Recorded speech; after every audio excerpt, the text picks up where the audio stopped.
Welcome to the number one friendship podcast in the country. I'm Aaron Cairo. I'm Matt Ritter.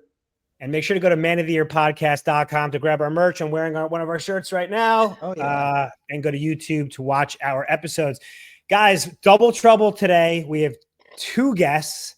Matt and I were going to barely get in a word in edgewise, and I never get to speak anyway, so I'm not even going to get to talk.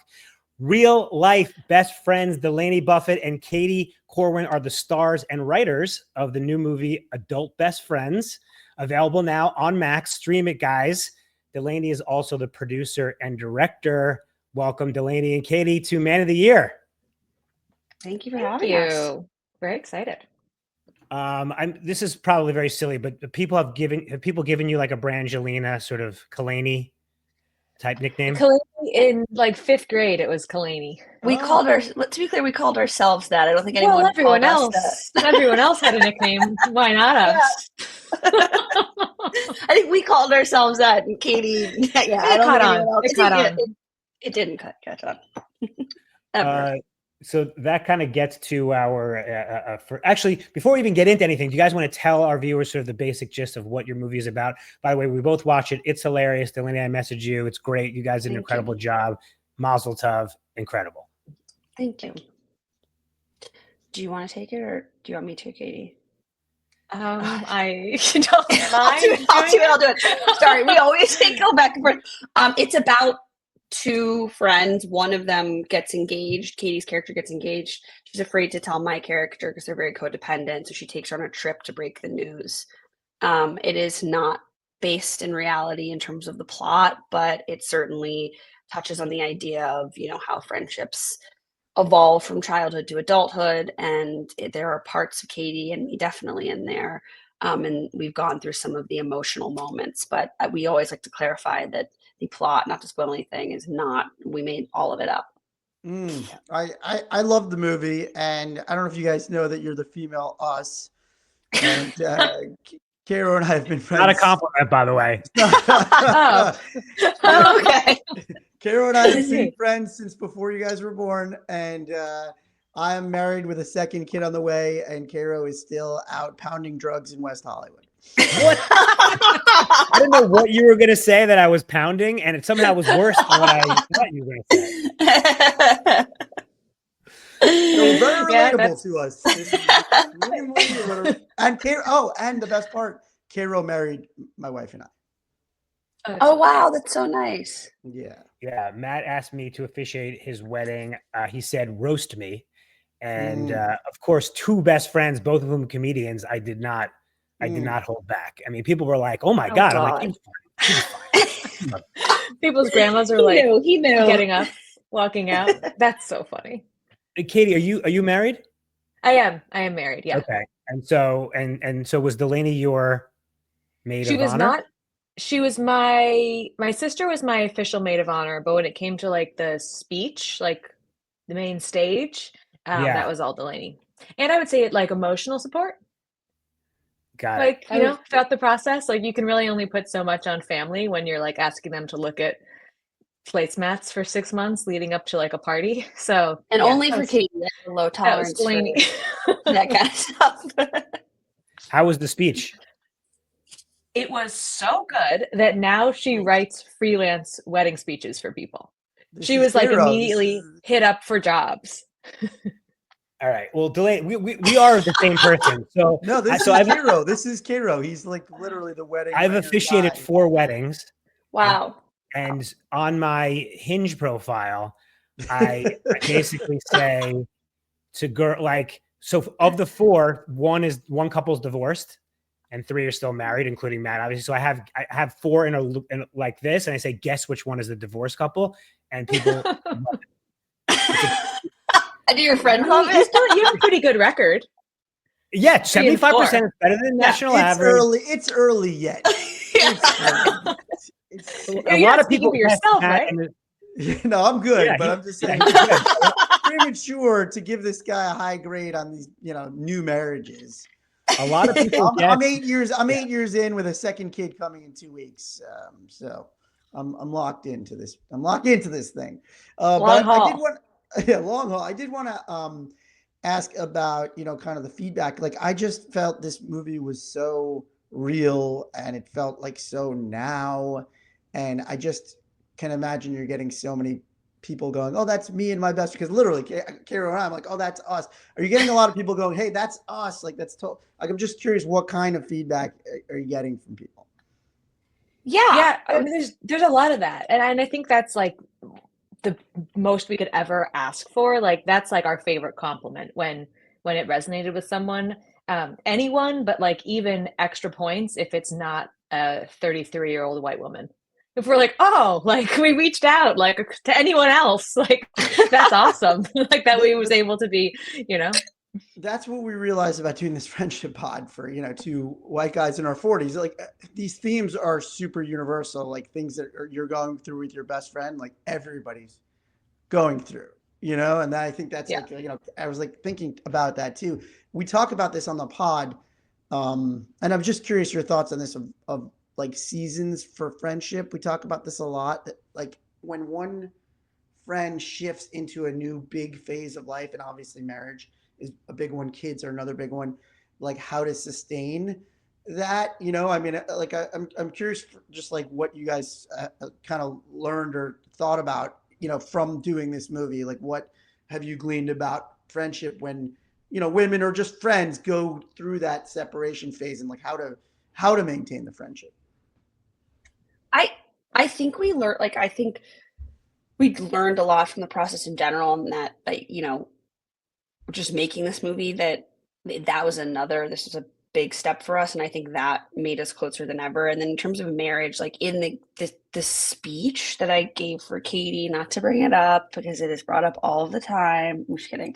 But I like the theme of it was, what does it look like when someone else comes into your friend's life and you're not the number one priority necessarily, and that's fine. And I think a big thing we always talk about is like managing expectations for friendships, because like I don't expect, Katie and I work together, so we talk all the time, but for my other friendships as well, like I'm not expecting a call every night now. I'm not expecting like a text or an update. I'm just sort of, my main expectation is you're gonna be there if a large thing in my life happens, and for the most part, I'm very lucky in that all of my friends do that. But I think when you're a kid, you're like, well, you have to answer the phone, like, because like Timmy called and like it was such a big deal in my life, and like you don't answer, like I'm gonna like whatever. It's like now it's, if something like that happens, that's a horrible example, but if something small happens in my life, I'm not expecting my friends to drop everything. They have lives, they have children, they have partners, they have demanding jobs. So I really think that, and same for you. Like you're also very busy, so someone can't expect like any friend, regardless of what. Yeah, any friend of what they have going on. Yeah, of course. Yeah. I would say too, like, oh, please. No, please. Well, it's really quick. I was gonna say that like one thing since just we talk about this so much now, like we've never had to like analyze our friendship before, but I would say like once you really commit to a friendship, like we're going to be friends forever. I don't know how it'll happen, but that's the commitment. I think it takes a lot of the pressure off of it, because I always liken it to like a sibling. Like you're never like, oh, I had a sister, but she had kids, so we lost touch. Like that's not how it happens. Like, you know what I mean? Like, yeah, you hear from her a little less when they're younger. You have to see her, maybe you hang out with her while she's at the playground, like whatever, you make it work. Like there's never like we might actually just stop doing this. We call that earning tenure. So ooh, she's going to be I like that. Yeah. Great. Tenured friend. I really like that. Matt and I also recently came to the realization that he's going to know me longer than he knows his parents, his wife, or his kids. Wow. Yikes. I need to laugh at that, but that's crazy. That is funny. I mean, it's insane. Yeah. And also, Delaney, to your point about like, when you have friends who like Matt, he married Jess. I got downgraded. He had a kid. I got downgraded. He is having another kid. I downgraded. And I keep telling him, like, I'm fine with it. Like, less communication is okay. Like, okay. Yeah. 37 years. Like, it's okay. Like, I know I don't need to hear from Matt every night. Yeah, but Right. Caro has this thing that I like too, because we've been figuring this out. I mean, you just figure it out. That's the thing about Yeah. life is you go through these new phases, and it's not all or nothing. And I like that's what you're saying. It's like, hey, as long as you know they're committed to you, you can have Yeah. all these peaks Yeah. and valleys, or as I call them, seasons of friendship. Or just, hey, I just don't have the time. That doesn't mean we have any less of a commitment or bond to each other. But Caro has this thing, and I didn't know this, and this is like, hey, this is why we communicate, and men are not really that good at it. But I didn't know he would even want the invite for some of the like kid stuff. And he said, he's like, look, I know you may not think I'm going to enjoy it. It's like a kid's birthday party, but I would like the invite and let me decide if I want to show. I'm not going to show, but I want to know. I always say no, but I want to be invited. That's a really good point. That's a great example. Yeah. And Because yeah, and I really agree. Mm-hmm. Yeah, because I think that's these like people also, and I'm guilty of this too, operate under the assumption of like, why, like, and this is not saying I wouldn't want to come to one of your kids' parties, but it's like, well, I wouldn't want to go to someone else's, like, I'm not going to invite them, or I would feel bad, like something like that, where it's like you're under the assumption, but it's include like, yeah, to assume like, oh, this person's not going to want to come to my kid's party is easy to do, but to include them, yeah, to your point, maybe you're not going to go 90% We of the want to make time, sure but they feel welcomed. yeah, Like, because I think that's a doors nice way open. to Yeah, you're of course welcome to come. continuously include someone in your life. Yeah. Mm-hmm. I had a question about the movie because it just hit me that like we all have a friend who marries somebody who I don't know is boring or sucks or whatever. Like we all just like have somebody, right? And I always just like I went out to dinner. This is so funny. Before I watched the movie last night, I went out to dinner with a guy who told me that he told his friend not to marry that person, and they ended up getting married. And he somehow is still friends with this guy, but the wife will never come out. She's never going to talk to him. So I always wonder, like, how do you think you're supposed to balance that? I mean, did you kind of think to yourself, like, should you tell your friend if you don't like their partner? Because I think Caro and I have discussed on the pod. I think you end up, you can't say anything if they're going to be. I didn't tell Katie.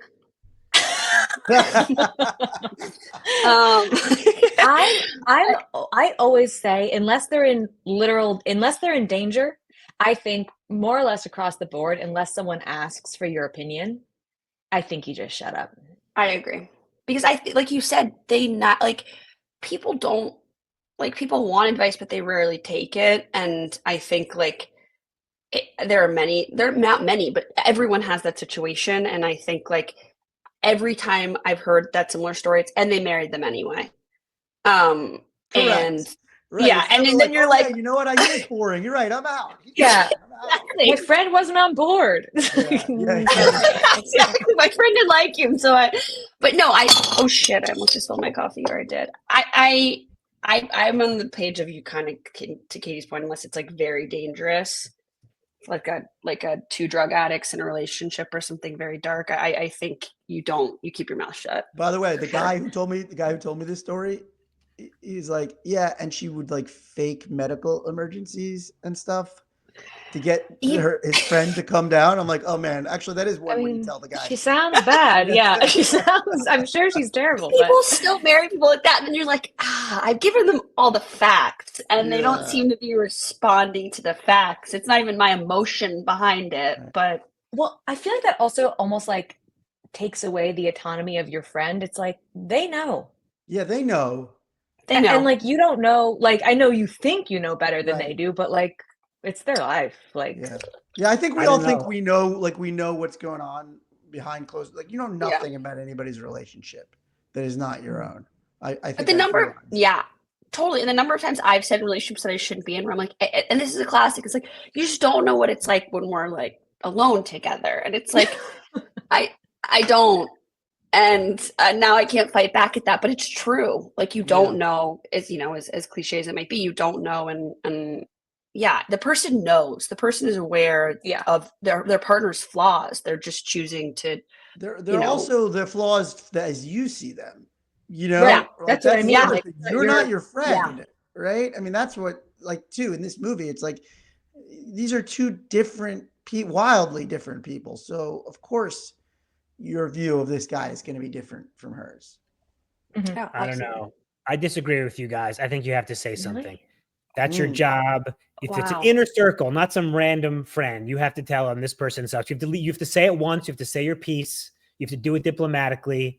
And but then you're ostracizing yourself from that friendship forever if they marry that person. You do realize that's the thing. Well, first of all, in your anecdote, Matt, it's implied that the guy told his wife that the friend said I shouldn't marry. And that's what I said. I'm like, this guy sold you out. He obviously told the wife. I think that's inevitable. Yeah, they always do. Once you're in bed, under the covers. I agree.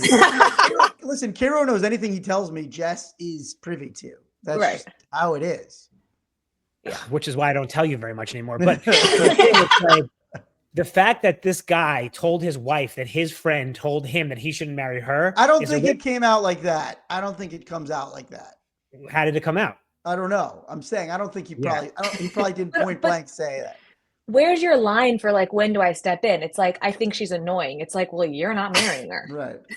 Or is it like, seriously, like, I think you're marching towards like a sad life.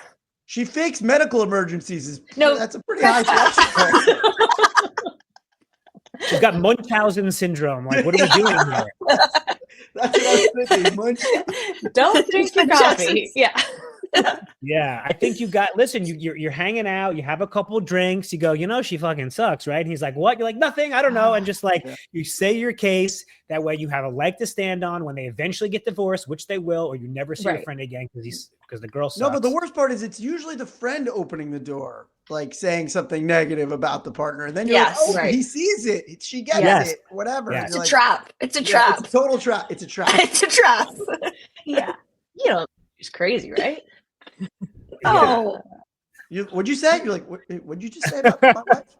Did someone say? No, you just said it. No, I didn't say it.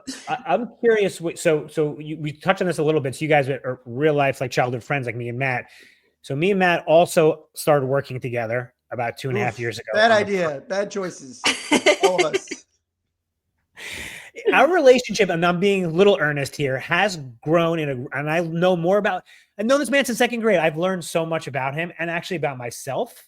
And like, we've had a couple tiffs. I'm going to say that very lightly, like low level. Matt is very even. I'm curious, you guys, Matt is very even tempered and I'm the fly off the handle guy. What about you guys? I think we're both relatively even tempered. I think that we have our different quirks, but I would say that we're both pretty.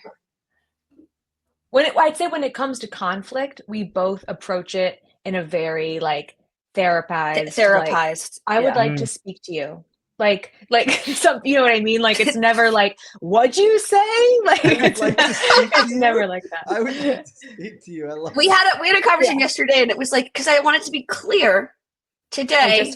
Sure. And I want to make sure when we're having a conversation about this, it's like I'm having a conversation with. It's from two people that have such bad anxiety, not to sound like virtually everyone else on the planet, but that we definitely go through what we want to say and how we want to say it before we approach the person to make sure that the conversation is productive. I think, we've had a lot of therapy. I think men could take a lesson from that. I don't even think we've talked about that before because Cairo and I are, I would say, on the spectrum of men, like very. No, not on the spectrum. On the spectrum of men. On the spectrum of men, we're well adjusted. It's a sliding scale. There's like all women on the planet, and then like behind them, men who had some therapy still can't communicate as well as the most deranged woman on the planet. But so I don't even think, like, I don't do that. I don't know if Kara does that, but that's such a like, oh man, we could really learn, because we do talk about on the pod, like, what do women do better in friendship, or what are things we could pick up from them? And I think that thing of like, this is what I want to get out of this conversation. I don't think men do that enough. Like when they get into, hey, I'm going to try to clear the air. I don't think they have a clear game plan and like have prepped it. But I think even that has a sliding scale, because sometimes I can feel myself making it overly complicated. Like I think everything should be thought through, and I like knowing, where I'm going in a conversation, especially if it's something that we're confronting, like one specific thing. But I do sometimes envy guys' ability to keep it kind of simple. I mean, not this, but how they always say, like, younger guys, like, you fight and then you're completely over it, versus girls will be like emotional takedown over the next decade. It's like where we could maybe meet somewhere in the middle and just That's hash it out amazing. simply. That's amazing. We actually say on our pod, men don't have falling outs; they just have falling offs. Yeah, It's true. We don't even have these like blowouts. Yeah. We don't even have that. We just stop talking to each other, and, Right. whatever. But then we can bring it back in like one beer hang. Right. Yeah, exactly. We don't have that. We don't. Delaney, you had mentioned therapy. So like Matt was in therapy and he was doing really well. And I said, okay, I'm going to start doing therapy. So then we were both in therapy, and then we both stopped going to therapy, but neither of us told the other. And then like on the pod, I'm like, dude, I got to tell you something. I broke up my therapist. He goes, me too. So we've both been going bareback for about 9 months now. And like, it's not good. Mixed All results. fixed. Mixed results. Yeah. My therapist famously was very strange. She was always telling me about her other patients. I had That's that once. the number one rule. And she said to me once, she goes, Aaron, you're such a good listener. That is so insane. Did you send her an invoice? One time she was going on and on. I swear to God, I said, Joan, we're out of time. She told him. She told him his problem was his friend group. Yeah, she said you've been friends with these guys too long. They're holding you back. I go, well, it's a good point. She's like, it should just be you and me. We I got a good thing going. Oh, I do think it's okay to dip your toe in and out of therapy, because nothing kills me more than when I go to therapy and it's like, what should we talk about today? And I'm like, things are going pretty well. Like, you see Severance? I'm like, what am I doing here? Like, well, Kara and I talk money. about this. Like, we're doing when I'm doing bits in therapy, I know it's like Yes, that's actually very true. Where I'm like, can I just run something by you? I'm like, so basically the scene is, and she's like, I think that's interesting. I think that's funny. I'm like, okay, great. Anyway, should we talk about why I just did that? Yeah.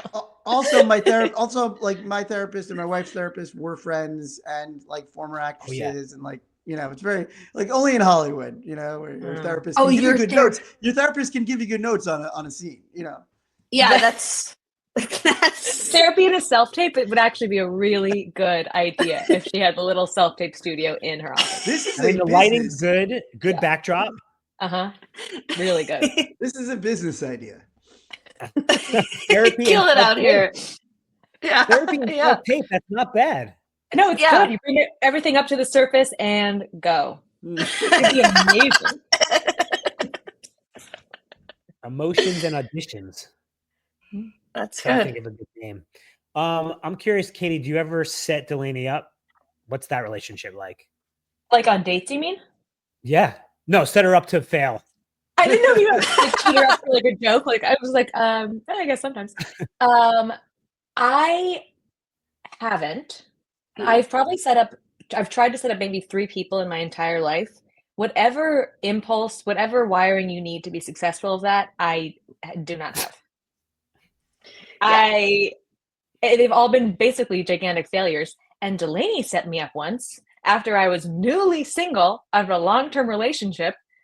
And I gotta say, I was a little insulted with how he viewed me. I literally couldn't believe.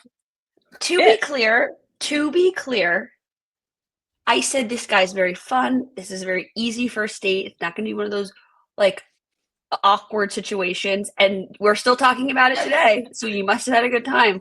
That was like 10 years ago. Call it easy. Stress sweat. It doesn't even matter. The point is, she tried it once. I've tried it once. I haven't tried it, but I don't think it would be good. What Katie likes to do is when she's over here, because she stays with me when she comes to LA, is we'll be sitting on the couch watching TV, and I'll be like, "Where's my phone?" And I'll be like, "She's on it. She's on dating apps, having conversations with people. Has not asked me." And it's like, oh my God, Michael just said the funniest thing. And like she starts conversations, and I think a guy I dated for like 2 years. Like the reason we started talking is because she was like, "This guy," she starts messaging him. I'm like, but it's you. It's not me. I don't have these quips. Like I don't talk like this. Like I'm not like back and forth quip. I've never been that way. And so all these guys, I'm like, also, that's definitely not how you date on Hinge. She's going and she's like writing these very obscure jokes. I'm like, we're in LA. I think that works. Don't. I think that works. You can't hit someone with a hey. Oh yes, you can. How many hays Keep do they it have simple, in there? stupid. She hasn't been single for 10 years. I think that's wrong. You got to fish with dynamite. You just can confuse them, make them be like, "What?" And you're like, Yeah. now you say hey. Kira, what do you Now think? you say I never dated in the app era. I met my wife in the pre.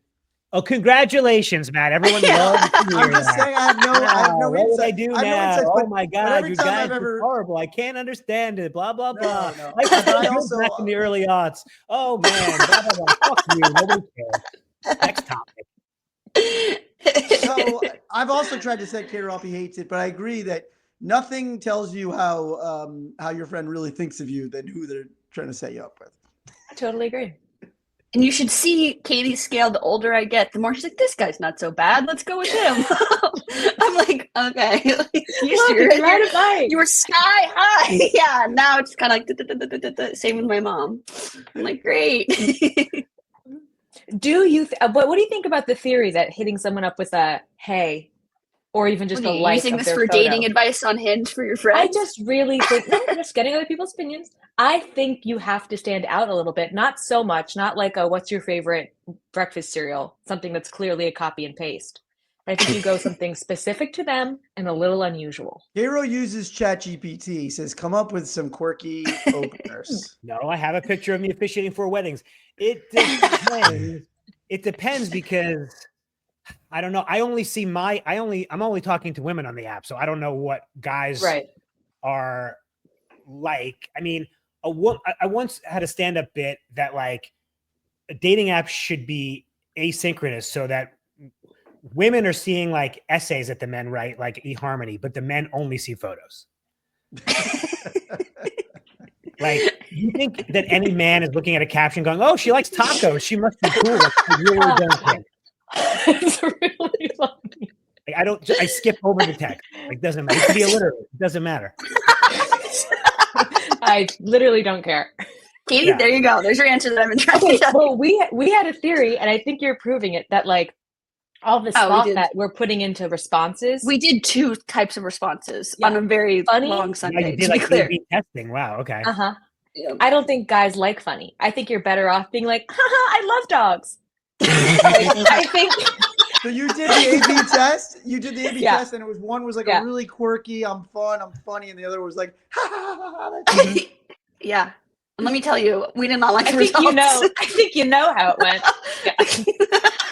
Seems like you know how it went. I buy it. I buy that. It matters. It only matters. Like, you know, that like SNL sketch Tom Brady was hosting, and they were doing like a sexual harassment seminar. And the one guy did it was sexual harassment. When Tom Brady did it, it was fine. I mean, it just matters if you're messaging with a girl and you're into her, and she says something funny or whatever. You're like, oh my God, she's brilliant. You know, like if she says, hey, you're like, wow, she's so soft spoken. She's so like a woman. God, this is not encouraging. Now I'm just gonna go right. Yes. Machine gun strategy. Nothing matters. We're all gonna die. It's fine. Amazing. Whew, wow. Okay. I'm exhausted. What else about the movie do you want people to know about, or you know, like is it by the way, I called it like sort of like a buddy, almost like a buddy rom-com, because it's sort of both. Like they're in love with each other as friends, and you know, I don't know, is that how you would refer to it? Yes. Yeah. Also, sorry, my roommate, who is also our friend from high school, sometimes just walks out with like TikToks playing and didn't know I was on the phone. So I'm sorry if that did that. Wow. The whole thing has gotta go in the garbage. So we just start over. Yeah. I do think that's right. I think we'd call it like a platonic comedy as opposed to romantic. Like, yeah, I think. And by the way, we always like we've talked about this before, but we didn't intend for it to be like, you know, leaning towards romantic comedy. We wrote it. It was just like a hard comedy on the page. But then when we got on set and started like reading a lot of things to each other, you know, we're not very effusive and our everyday friendship of like how much we mean to each other and how much we love each other. And I think just making this movie and also like saying these things out loud, we're like, oh, this is pretty emotional. And it kind of turned more into a lot more heart woven and with the humor. So like in the edit, that kind of came together because we did not intend for that. And I think we both like got pretty emotional. We weren't like, wow, that was so emotional, but I think we got kind of quietly emotional, and then we'd be like cut and we'd have to like go try to do everything else we were doing. But I think that kind of snuck up on us in a really great way, and I was super happy with what we had in the edit. But again, it was, you know, amazing to be able to do this with my best friend. I don't think and I'm not just saying this to be corny, I don't think I could have done it without her or without our producer Marie, who's also one of our very close friends, because to have confidence while doing something this difficult, and also being able to laugh about it and joke and not have to be so polished and formal and how we approach it was like life-saving, because you know, I think when you're doing a lot of this, you run the risk of taking yourself too seriously, which I've never liked to do. And to have your friends being like kind of poking fun at you the entire time and also supporting you simultaneously is just like a gift while making a movie. By the way, I called it a love letter to friendship this morning before you guys got on. That's what I feel it is. That's really nice. Yeah. Thank you. I think so. Yeah. So as we wrap up here, I wonder if you guys want to take part. We've never done this before, but we're going to do our little end closing, and then Matt and I tell each other that we love each other. So if you guys want to tell each other that you love each other, maybe that would be a nice ending that we've never done before. Yeah, or you can say I'm love Catholic. us. I mean, they can love us too. You said you're Catholic? Yeah, I don't say that kind of thing out loud, but I can give it a whirl. And I'm very emotionally repressed, so I don't know if I can give it a whirl either. She's basically God. Catholic. I'm We'll basically do it. Catholic. We'll do it. I'm a We'll do it. wasp. I'm a wasp at heart. Yeah. Okay, I can. It's hard. We should can give do it. you Wow, this is crazy. just some advice before we get to that. We're encouraging our guy listeners to tell your guy friends that they love them. And oftentimes guys are reluctant to do that. Matt never said he loved me. So we say, start with thank you. You know, thank you for being a good friend. Thank you for the ride. Thank you for the beer. We say thanks as a gateway emotion, helps you like work your way up. So I love you. We should already be there. Okay, well, we can offline about It that. took me 40 years. It took me 40 years. Do you really not Okay. tell that to each other? No. That's Oh, I thought why you the were movie joking. was so powerful. Like Wow. filming it, we were like, I guess We I'll don't say my hug. lines now. We don't really Yeah, we don't hug hug. either. God, what is it like to not be Jewish? It's so strange. You're like, we picked the wrong guests. No, Yeah. but like we're emotional people, and we're very like, I don't know, but I don't hug my friends. I don't know. I hug my family. But I've never We don't really do that. Wow. Okay. Well, we've got some work to do. Yeah. We're worse than all the men that come on the podcast. Oh, meeting, yeah. you know? Yeah, you guys are like, They're damn. You're like, we were expecting this to be easy. That's why we had you guys on. Because now I have something to talk about in therapy day. I won't be wasting a well, session. It's good. This is good. You'll be able to fill those Amazing. minutes. Well, thank you guys so much. We really appreciate it. Thank you. Guys, check out Adult Best Friends, available now on Max. Delaney and Katie, thank you so very much. Always remember, be good to yourself, be good to your friends. Hey, Matt, I love you, buddy. Love you, buddy. I love you, Delaney. I love you, Katie. Yes. Yay! Wow, that was so